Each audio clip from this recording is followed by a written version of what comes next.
하나님 말씀 보겠습니다. 하나님 말씀 요한복음 12장 23절부터 26절까지입니다. 우리 다 찾으신 줄 알고 우리 교독하도록 하겠습니다. 예수께서 대답하여 이르시되 인자가 영광을 얻을 때가 왔도다.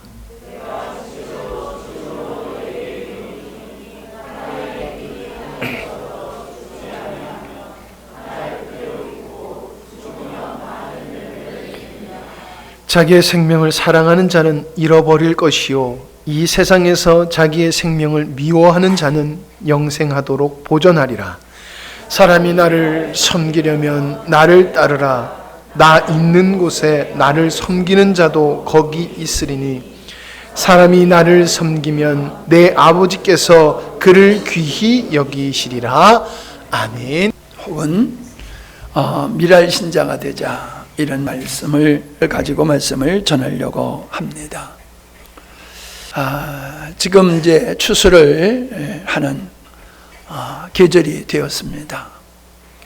들에 이제 벼들이 누렇게 익어 있다가 옛날에는 다 손으로 베어가지고 이제 이렇게 묶어서 말리고 그런 과정으로 참 많이 힘들었지만 요즘은 기계로 하니까는 너무 한순간에 싹 없어져 가지고 굉장히 허전하게 느끼고 옛날에 더 이렇게 기억이 나고 그렇습니다. 우리가 어떤 씨앗을 심을 때에 하나를 심지만은 추수할 때는 몇 배의 추수가 되어지는 것을 우리가 경험하고 있지 않습니까? 나락도 그렇고, 참깨도 그렇고, 콩도 그렇고, 하여튼 우리가 심는 모든 것들은 하나 심으면 하나 나는 게 아니에요. 하나 심으면 싹이 하나가 나지만은 결실을 맺을 때에는 그야말로 30배, 60배, 100배의 결실이 맺어지는 것을 볼 수가 있지요. 꽃도 그렇고요. 동물들도 그렇고요. 이게 그냥 자연의 현상만이 아니라 영적 세계에도 이게 그대로 적용이 되는 거거든요. 그래서 예수님께서 당신이 때가 되어 이제 인자가 영광을 받을 때가 되었다라고 하시면서, 즉 내가 십자가에 못 박혀 죽을 때가 가까웠다라고 말씀하시면서 당신의 죽음이 그냥 죽음으로 끝나는 게 아니다라는 말씀을 하고 있어요. 그 나의 죽음은 그냥 죽음으로 끝나는 게 아니라 미랄과 같아서 나의 죽음으로 말미암아 많은 영혼을 얻게 될 것이다 라고 말씀을 하고 있습니다. 어떤 종교도 죽음을 그렇게 귀하게 여기는 종교는 없습니다. 근데 기독교는 이 죽음 위에 세워진 기독교지요. 예수 그리스도의 죽음이라고 하는 것이 세상은 절망이지만은 우리가 하나님 안에서의 죽음이라고 하는 것은 절망과 끝이 아니라 새 역사, 부흥의 씨앗이 된다라고 하는 것을 우리는 알고 있습니다. 예수님께서 십자가에서 죽지 아니하셨다라고 하면은 우리가 구원에 이를 수가 없었음을 우리는 너무나도 잘 알고 있습니다. 그래서 예수님은 하늘의 미랄이 되기 위해서, 즉 당신의 생명을 모든 사람에게 나눠주기 위해서 이 땅에 오신 것이지요. 당신의 생명을 받은 사람들이 결실되어지는 것이거든요. 이것을 이루기 위해서 먼저 예수님은 우리의 죄를 사하시는 일을 하셔야지 됐습니다. 그래서 예수님은 이 땅에 오셔서 우리의 희생의 제물이 되기 위해서 이 땅에 오셨다라고 하는 것이지요. 다시 말씀드리면 예수님이 희생의 제물이 되시기 위해서는 인간이 되셔야 된다는 거예요. 인간이 되시는데 흠 없는 인간이 되셔야지 제물이 될 수가 있는 것이거든요. 그래서 히브리서 9장 22절에 보면 율법에 따르면 거의 모든 것이 피로 깨끗해집니다. 이 구약의 제사 제도를 말씀하는 거지 않습니까? 피 흘림을 통해서 죄 사함을 받는, 이것은 하나님이 우리 죄를 사하시는 데 있어서 피 흘림을 통해서 우리를 죄를 사하시는 것임을 말씀해 주고 있다는 거지요. 어떻게 보면 피 흘린다는 것은 죽음을 의미하는 거지 않습니까? 피를 흘리면 죽게 되는 것이지요. 죄값은 피 흘림, 사망에 이르는 것이고, 피 흘림, 사망을 통해서 우리를 구원하시는 하나님의 영적 원리를 우리에게 보여주고 있습니다. 22절의 하반전에 계속해서 이렇게 말씀하시지요. 피를 흘림이 없이는 죄 사함이 이루어지지 않는다. 반드시 우리의 죄는 피 흘림을 통해서 피 흘림을 통해서 죄가 사하여진다는 것이지요. 그래서 예수님은 우리의 죄를 사하여 줄 수 있는 희생 제물이 되시기 위해서는 피 흘리는 인간으로서 이 세상에 오셔야 됐다라고 하는 거지요. 그 피 흘림을 통해서 인간이 되신 그 자체가 빌립보서 2장에서는 뭐라고 말씀하고 있습니까? 하나님의 영광을 버리고 이 땅에 오셨다. 하나님과 동등됨을 취하지 아니하시고 자기를 비워서 종의 몸을 취하고 사람의 몸과 같이 되어서 사람의 몸으로 이 땅에 나타나셨다라고 말씀을 하고 계십니다. 뿐만 아니라 자기를 낮추시고 죽기까지 복종하심으로 말미암아, 십자가를 지심으로 말미암아 미랄이 되어주시는 이 과정을 걸어가셨다라고 하는 것을 우리에게 보여주고 있습니다. 예수님의 미랄 되심으로 인류가 구원받게 되었다라고 하는 것을 우리에게 말씀해 주고 있습니다. 이제 예수님이 이 땅에 태어날 때 헤롯의 시기 질투로 말미암아 예수님이 죽을 처지에 있었지요. 그런데 천사가 이제 꿈에 마리아와 요셉에게 나타나서 예루살렘으로 돌아가지 말고 거기 돌아가지 말라. 헤롯이 예수님을 죽이려고 한다는 것을 알려주심으로 말미암아 애굽으로 내려가서 그 죽음을 피하게 된 것을 볼 수가 있습니다. 근데 오늘 말씀에도 보니까는 22절에 보니까는 예수께서 대답하여 가르치되 인자의 영광을 얻을 때가 왔다, 죽을 때가 왔다라고 말씀을 하십니다. 쭉 지나가서 36절을 보세요. 36절 하반절에 보니까는 예수께서 이 말씀을 하시고 저희를 떠나가서 숨으시니라, 숨었다는 거예요. 피했다는 거예요. 죽으실 걸 말씀하시면서 내가 미랄이 되어서 나의 죽음을 통하여서 많은 영혼을 얻게 될 것이라고 말씀하시면서 죽음을 피하여서 숨으시는 모습을 보게 돼요. 어렸을 때에 애굽으로 피해서 숨으시는 모습, 이 피난하시는 모습, 지금 또 숨으시는 이런 모습을 볼 수가 있습니다. 근데 누가복음 4장에 보면은 또 이런 역사가 있어요. 예수님께서 고향에 가셔서 복음을 전하셨지요. 이사야의 말씀을 이렇게 읽으시면서 너희들에게 이 말씀이 이루어졌다라고 복음을 전하게 됐을 때에 고향 사람들이 예수님을 인정하지 않았어요. 영접하지 않았어요. 근데 영접하지 않는 거로 끝나는 게 아니라 예수님을 죽이려고 낭떠러지기로 예수님을 끌고 갔어요. 거기서 밀쳐가지고 죽이려고요. 근데 성경에 보니까 예수님이 그들을 떠나서 다른 곳에 전도하러 가셨다라고 말씀하고 있습니다. 그때도 예수님은 죽음을 피하셨어요. 그게 뭘 말씀해 주고 있는 겁니까? 그냥 죽는 것이 아니라는 거예요. 그냥 예수님이 이 땅에 오셔서 죽기만 하면은 메시아가 되는 게 아니라 예수님의 죽음은 반드시 인류의 죄를 품고 죽으셔야 됐던 거예요. 그냥 어린아이로 죽고 시기에서 죽고 사고로 죽고 그냥 죽음을 통해서 메시아가 되는 게 아니라 희생 제물로 죽으셔야 됐다는 것이죠. 그렇기 때문에 예수님은 때가 되지 아니함으로 예수님은 죽음을 피하셨던 모습을 우리가 볼 수 있습니다. 그래서 우리가 히브리서 2장 14절을 한번 찾아보시기 바랍니다. 히브리서 2장 14절입니다. 하나님의 자녀들인 우리는 피와 살을 가졌고 예수께서도 우리와 마찬가지로 살과 피를 가진 인간의 모습으로 나타나셨습니다.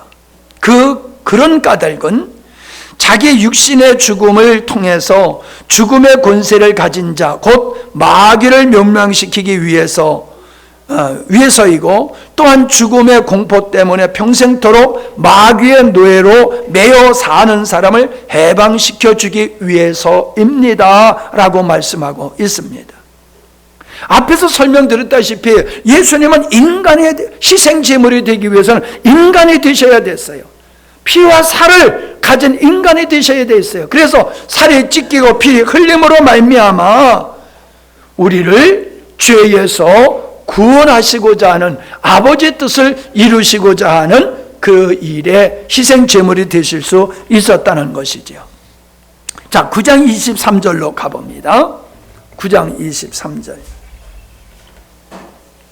예수님의 십자가의 사건을 이렇게 설명하고 있습니다. 하늘에 있는 것들을 본떠 만든 땅 위의 모형들은 이처럼 여러 제사 의식을 통해 제물을 바침으로써 정결하게 될 필요가 있습니다. 그러나 본래 하늘의 것들은 이보다 더 나은 제물로 정결하게 되어야 합니다. 무슨 얘기를 하고 있는 겁니까? 양을 잡아서 드리는 이 제사는 이거는 하늘의 제사의 모형이다.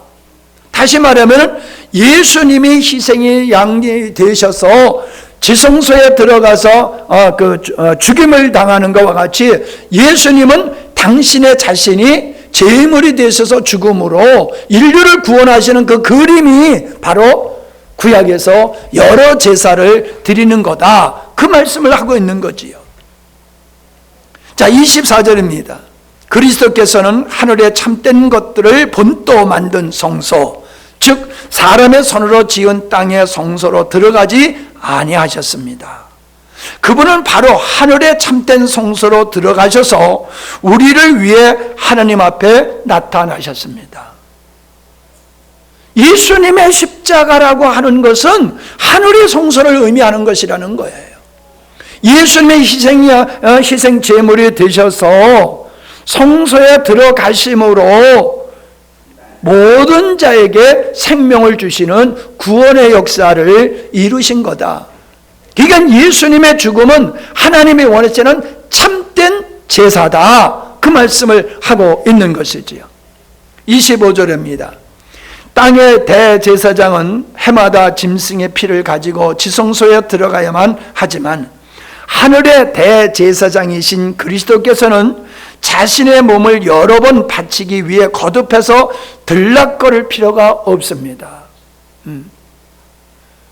모세가 세웠던 대제사장은 1년에 한 차례씩 온 백성들의 죄를 사하기 위해서 희생의 제물을 가지고 지성소에 들어가야 됐었지만은 예수님은 참된 제물이 되시기 때문에 단번에 당신을 제물로 드림으로 말미암아 더 이상 들락날락할 필요가 없다.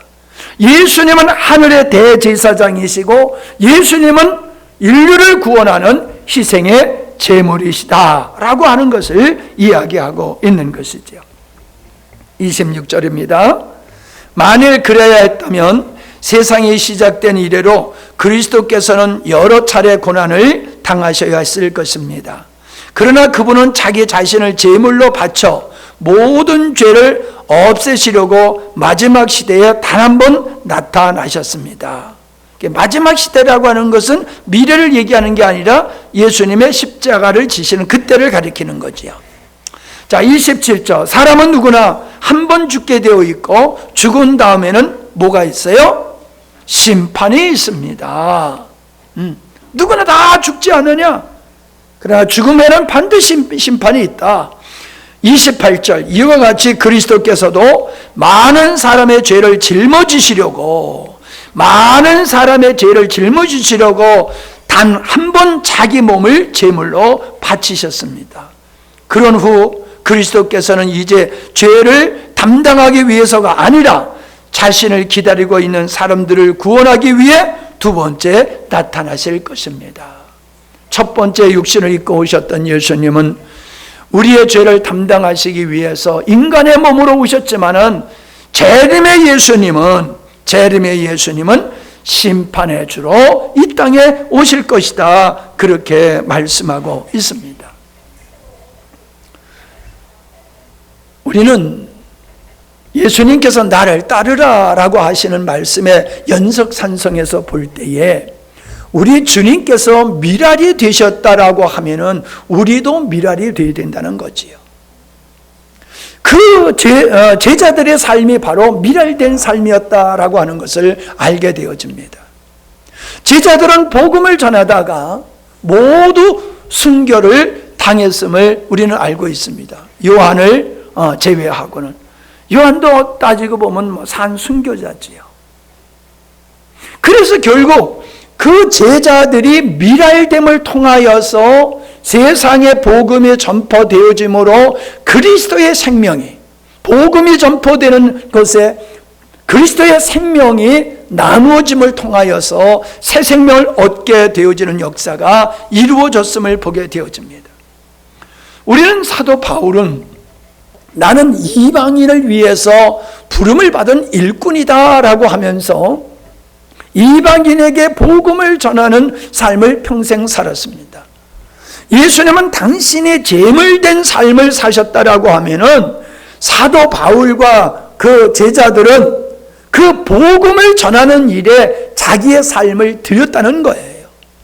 순교뿐만 아니라 이 순교를 당하지 않은 후대의 선교사님들, 목회자님들, 또 헌신하는 선교사님들을 통해서 그들이 미랄된 헌신된 삶을 통하여 복음이 증가되어지고 복음이 증거되는 곳에 새 생명이 잉태되어지는 이 역사가 지금까지 이루어져 왔다라고 하는 겁니다. 그러니까 우리는 예수님을 믿으면 구원받는다라고 하는 측면에만 집중해서는 안 되는 거예요. 하나님은 믿는 우리에게 생명을 주심으로 그 생명이 생명을 낳게 하는 이 영적 원리를 우리에게 허락하신 거예요. 예수님은 십자가에 못 박혀 죽으심으로 희생 제물이 되어 주심으로 우리를 사했습니다. 그리고 당신의 생명을 우리에게 주셨습니다. 그러므로 우리가 하나님의 자녀가 되어지는 길이 열려졌지요. 이 복음을 누구에게 맡겼느냐? 믿는 자들, 다시 말하면 예수 그리스도의 죽음을 통해서 미랄되심으로 하나님의 생명을 얻은 자들이 그들이 가지고 있는 생명으로 또 생명을 낳게 하셨다라고 하는 거예요.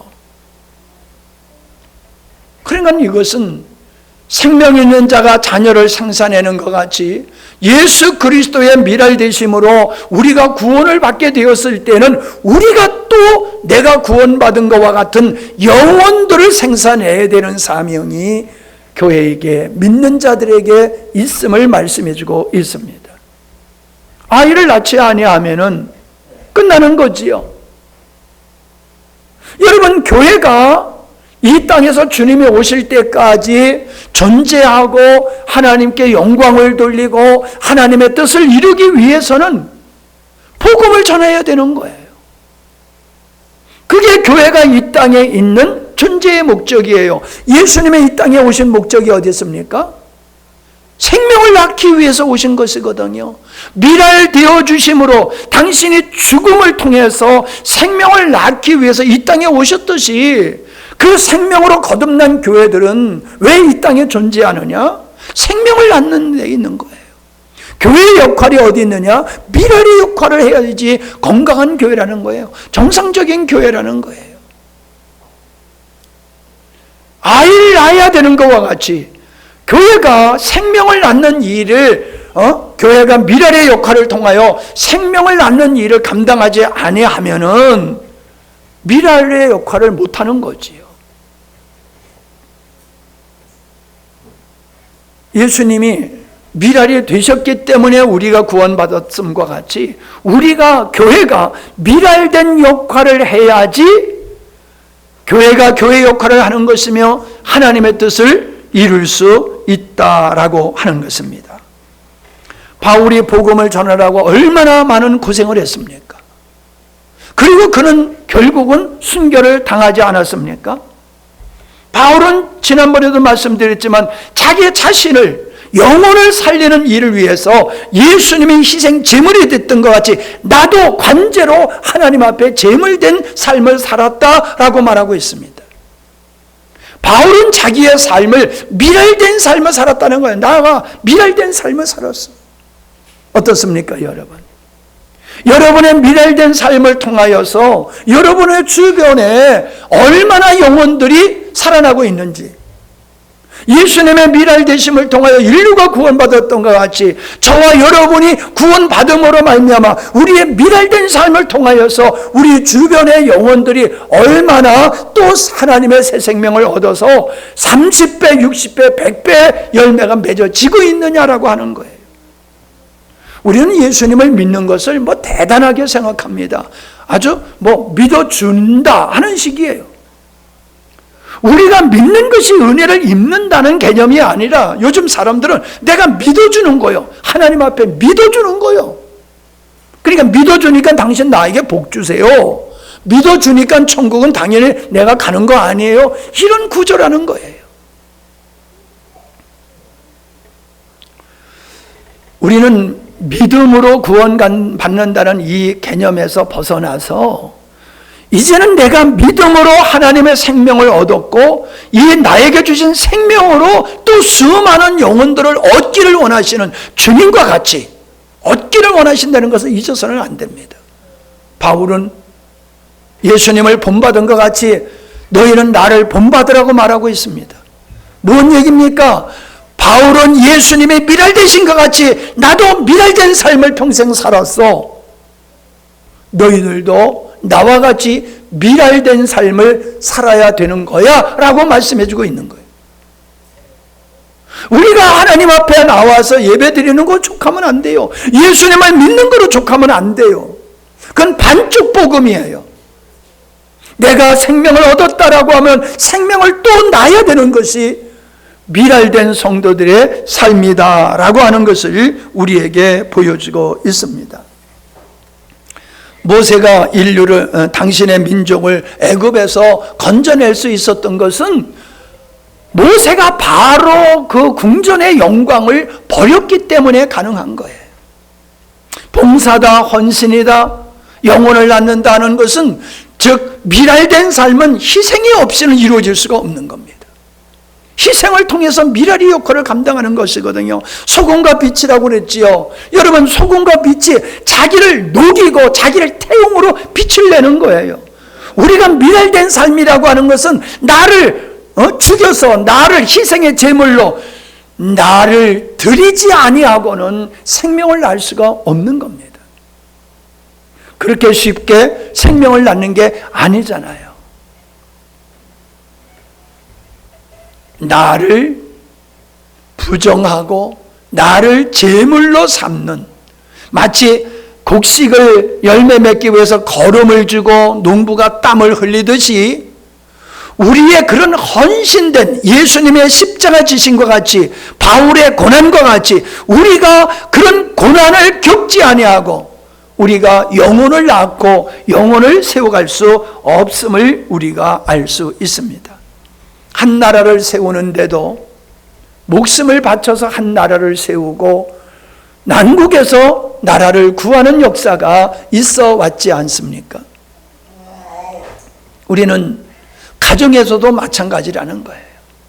우리가 한 가정을 이루는 데 있어서 그냥 부부가 자녀를 낳아서 그래서 가정이 이루어진다? 여러분, 그건 바로 되는 게 아니잖아요. 우리가 부모님의 은혜, 특별히 어머니의 은혜를 잊지 못하는 이유가 어디 있습니까? 어머니의 그 희생적인 헌신을 통해서 가정이 세워진 거예요. 자녀가 생산되어지고 자녀가 양육되어진 거예요. 그럼 부모님의 희생이 없이는 가정에 세워지지 않는 것이잖아요. 그래서 우리는 부모님의 은혜를 귀하게 여기고 살고 있는 거거든요. 여러분, 하나님은 요셉을 가정을 살리는 미랄로 삼으셨어요. 그냥 상황으로 보면은 요셉의 형들의 미움을 받아서 애굽으로 팔려간 것이지만은 요셉이 고백하기를 뭐라고 말하고 있습니까? 하나님이 우리 가정을 살리려고 나를 먼저 애굽으로 보내셨다라고 고백하고 있지 않습니까? 요셉은 그런 억울한 환경 속에서도 성실함으로 말미암아 결국에 자기의 가족을 살리고 민족을 만드는 데에 쓰임을 받았잖아요. 하나님은 요셉을 쓰셨어요. 여러분, 한 가정이 구원받고 한 가정이 건강하게 성장하는 데는 저절로 되는 게 아닙니다. 누군가의 미랄된 헌신자가 있어야 되는 겁니다. 그게 부모가 될 수도 있고 자녀가 될 수도 있습니다. 우리 친구 중에 지금 이제 목사님인데 아버지가 너무 무책임해가지고 자녀를 5만 내놓고 도망가 버리셨어요. 우리 친구가 장남이란 말이에요. 그래가지고 가정을 동생들을 돌보느라고 초등학교밖에 못 나왔어요. 그래가지고 일을 해가지고 아버지가 만들어 놓은 빚 갚고 동생들 공부시키느라고 자기는 공부를 못했어요.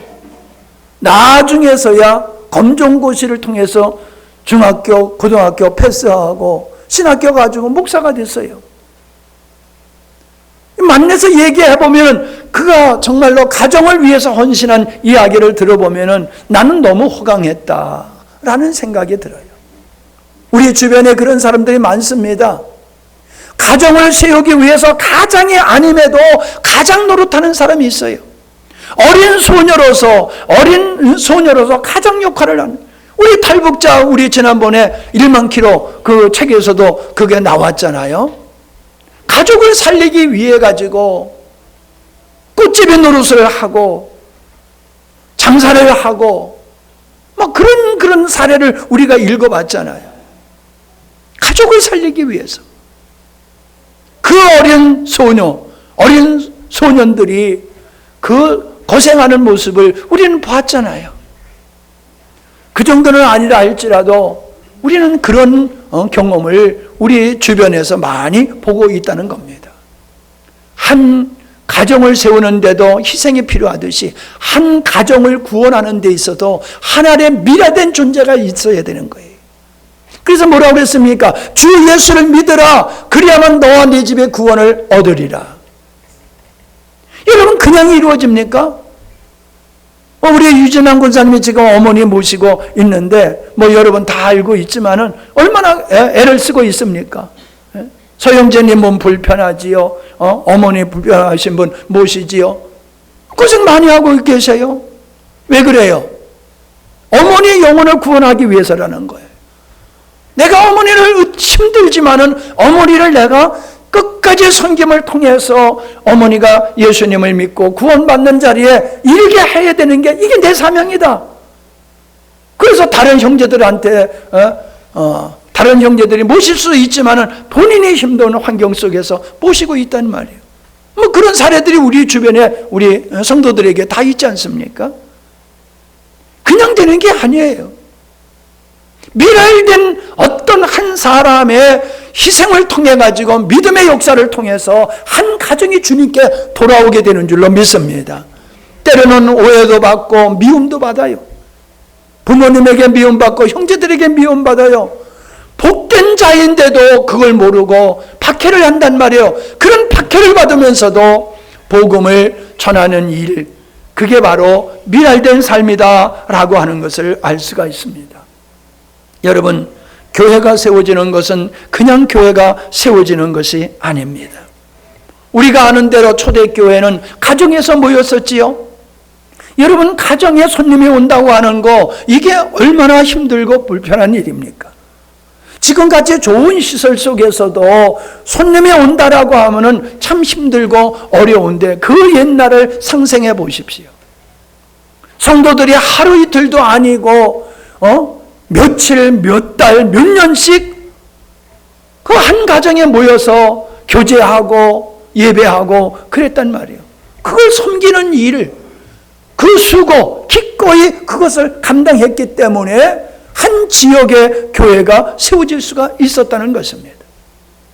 우리가 어렸을 때만 해도 교회를 개척할 때는요, 가정집에서도 예배를 드렸어요. 가정집에서. 그게 뭐 어떤 그 예수님을 처음 믿는 어떤 분이 있으면 그분이 이제 자기 마을을 전도하고 구원하기 위해 가지고 목사님을 초청해요. 그럼 목사님이 그 집에 머물면서 그 집의 사랑방에서 예배를 드리면서 교회가 시작되어지고 교회가 세워지는 일이 우리 어렸을 때 늘 있었어요. 보편적이었던 거예요, 그게.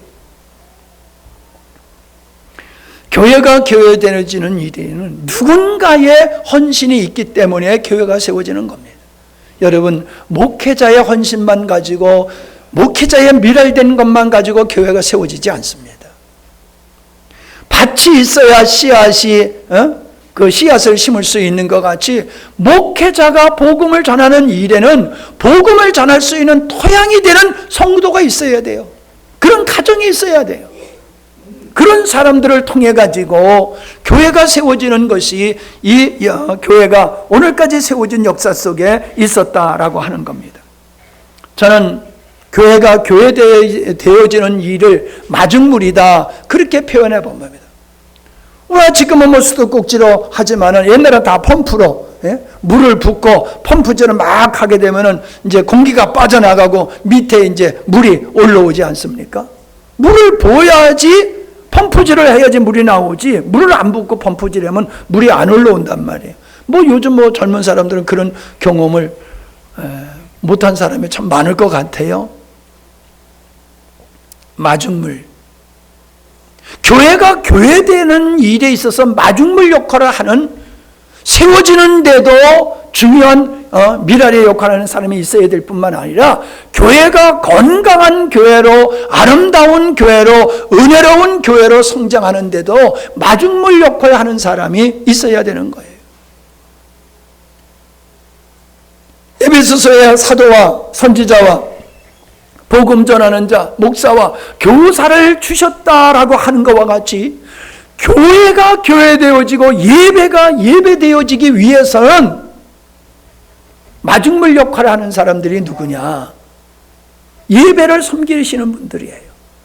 자기가 예배를 드리기도 하지만은 예배를 섬기는 분들, 여러분, 안내하시는 분, 반주하시는 분, 찬양 인도하시는 분, 기도하시는 분, 사회하시는 분, 설교하는 분, 마이크를 관리하는 분, 파워포인트를 이게 관리하는 분, 다양하게 우리는 예배를 드리기 위해서 헌신하는 분들이 있어요. 이런 분들이 마중물 역할을 하시는 분들이에요. 이런 분들이 마중물. 여러분, 안내가 쉬운 게 아니에요. 안내를 하기 위해서는 기름 부음이 있어야 돼요, 벌써. 그래서 들어오시는 분이 들어오면서 안내하는 분의 그 인사와 표정만 보고도 그냥 은혜가 될 수 있어야 돼요. 안내하는 사람의 얼굴이 그냥 막 어두워가지고 말이야, 그냥. 곧 집에서 싸우고 온 사람 모양 말이에요. 그냥 옷도 그냥 대충 입고 말이야. 그러면 그게 아니에요. 옷도 다른 교회 가보세요. 한복 입잖아, 한복. 우리 교회도 한복 좀 입어볼까? 내가 거기까지는 요구 안 하겠어.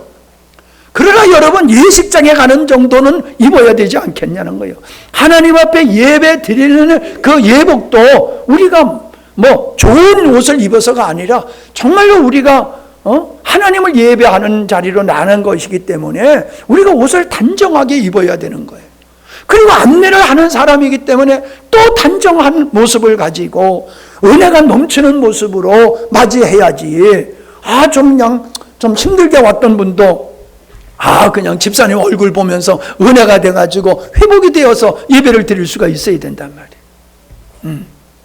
여러분, 찬양 인도하는 사람, 찬양 인도하는 게 그건 뭐 그냥 아무것도 아닌 것 같지요? 천만의 말씀이에요. 여러분, 찬양하는 사람이 부흥해야지 목사님의 설교가 부흥될 수 있어요.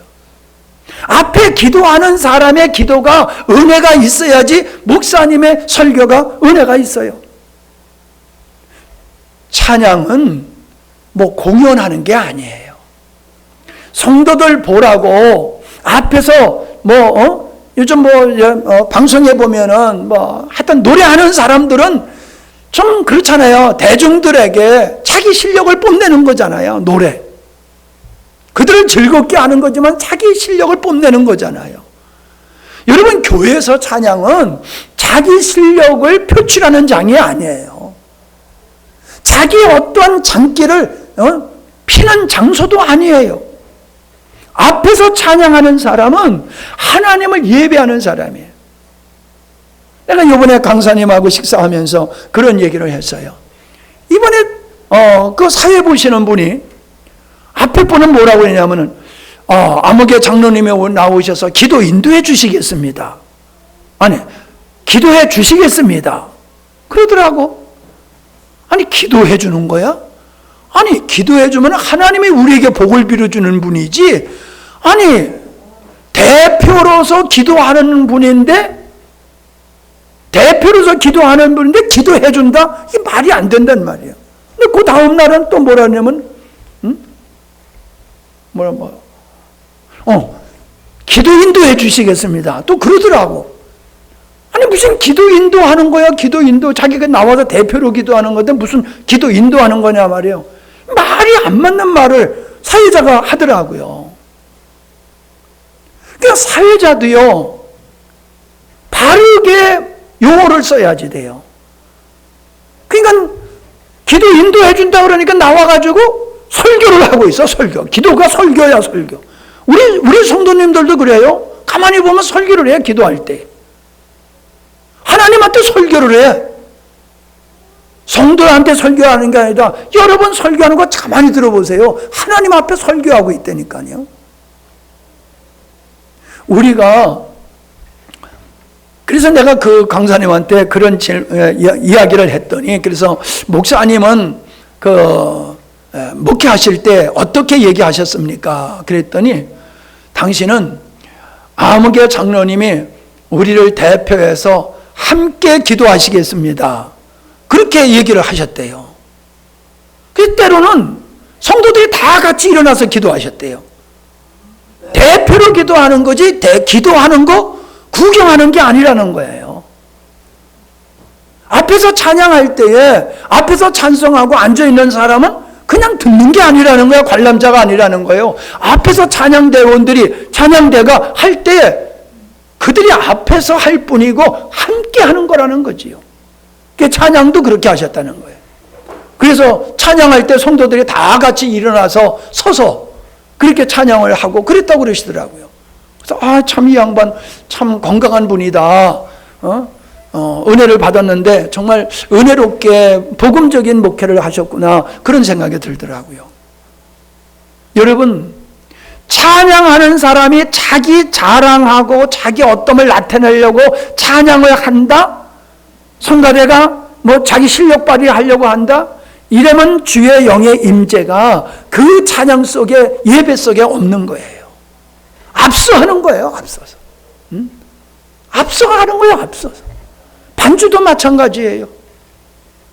그냥 내가 반주자로 임명이 됐고 내가 반주자로 헌신한다라고 하니까 반주하는 게, 그러면 아니에요. 반주를 통해서 내 신앙 고백이 담겨져야 되고 성령의 기름 부으심이 나타나야 되는 거예요.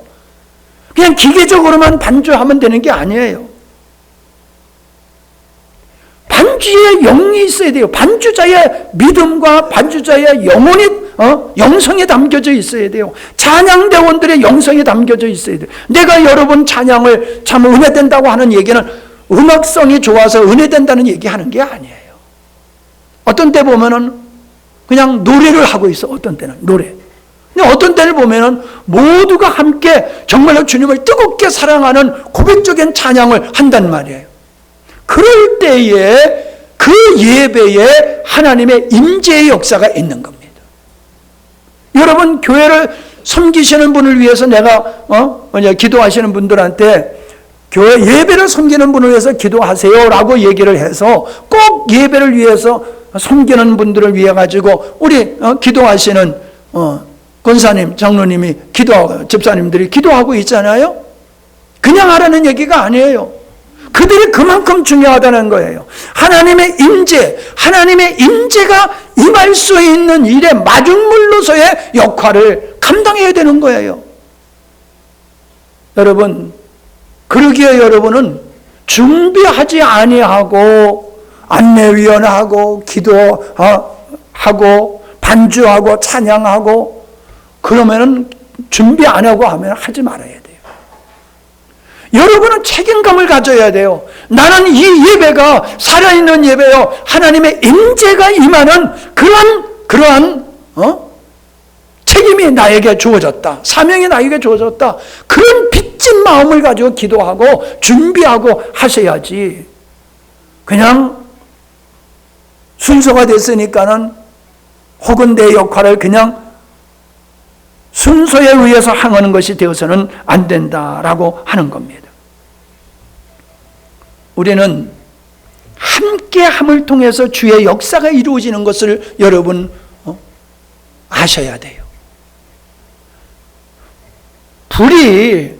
촛불이 하나일 때는 별것 아니지만 촛불이 모이게 되어지면 큰 횃불과 같이 되어지듯이 하나님의 역사는 함께 할 때 역사가 일어나는 거예요. 함께 하지 않는 사람은요, 해치는 자라고 그랬잖아요. 모으지 않는 자는 해치는 자, 함께 하지 않은 자는 반대하는 자라고 그랬잖아요. 여러분, 우리가 교회에서 하는 예배만이 아니라 여러 가지 일을 하지 않습니까? 뭐 풀을 깎는다든지, 뭐 청소를 한다든지, 밥을 한다든지, 김장을 한다든지, 여러 가지 일이 있잖아요. 그 일을 할 때에 이건 내가 할 일이 아니야. 아무개 집사, 아무개 여전도의 남전도에서 할 일이지. 이거는 내가 관여할 일이 아니야. 이거 뒷짐져서는 안 돼요. 나는 외치기 한 번도 안 해봤으니까 나는 안 할 거야. 그냥 배워서 해요. 내가 할 줄 모르면 배워서 하란 말이에요. 나는 안 배웠으니까, 나는 할 줄 모르니까 안 해. 그 뒷짐지고 빠져버리면요, 해치는 자가 되는 거예요. 여러분, 점심 집에서도요, 밥을 해놓으면 어때요? 온 식구가 모여서 맛있게 먹으면 재밌잖아요. 근데 걔가 밥 해놨더니 안 일어나고 안 먹고 그냥 학교 가버려. 그럼 짜증나잖아요. 여러분, 식사에 동참하는 게 밥 먹는 거로 끝나는 게 아니에요. 식사에 동참함으로 말미암아 우리는 믿음의 공동체의 교제를 이루는 것이고, 함께함을 통해서 주의 나라를 세워가는 미랄의 역할이에요. 밥 먹는 것도. 그냥 모든 일에 모든 사람은 다 참여해야 되는 거예요. 네?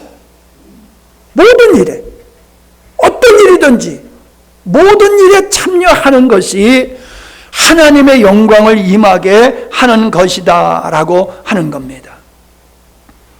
교회가 은혜되게 하는 일에, 어떤 일을 하게 될 때에 마중물과 같은 역할을 하는 사람이 미랄과 같은 사람이다 라고 하는 것입니다.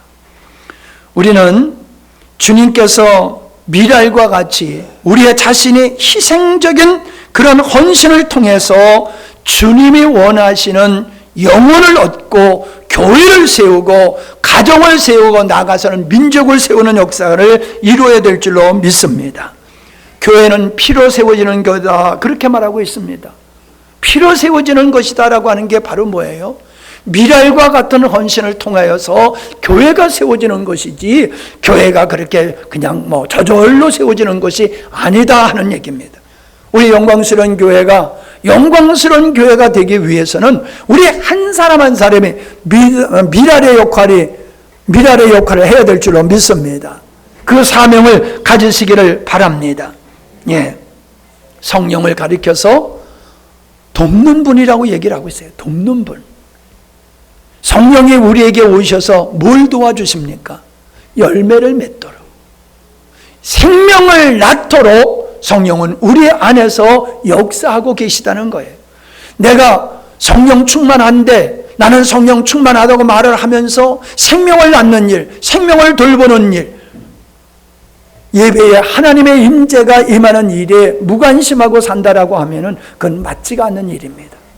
여러분, 주님은 우리를 자녀로 삼으셨을 뿐만 아니라 우리에게 미랄과 같은 역할을 하시기를 바라신다는 걸 꼭 믿으시기를 바랍니다.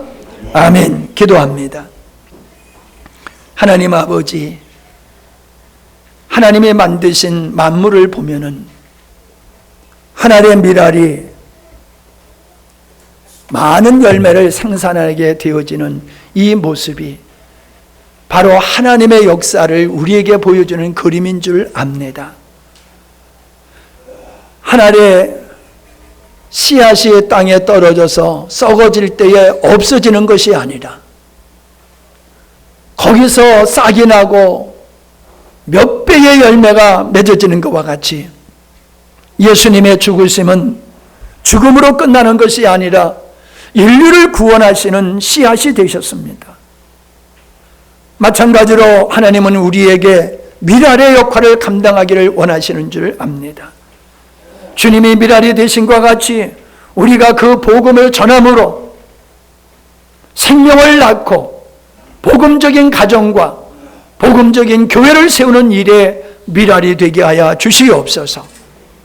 우리가 예배에 관람자가 되지 않게 하여 주시고 마중물과 같은 역할을 감당해서 참으로 하나님의 임재가 넘치는 저희들이 되게 해 주시옵소서. 부흥하는 교회들을 보면 아멘이 넘치는 줄 압니다. 아멘이 말씀에 동참하는 것입니다. 하나님, 우리가 이것을 깨닫게 하시고 참으로 내가 입술을 열어서 아멘함으로 그 말씀을 부흥하고 주의 임재를 충만케 하는 아름다운 삶이 되게 해 주시옵소서. 우리 주님이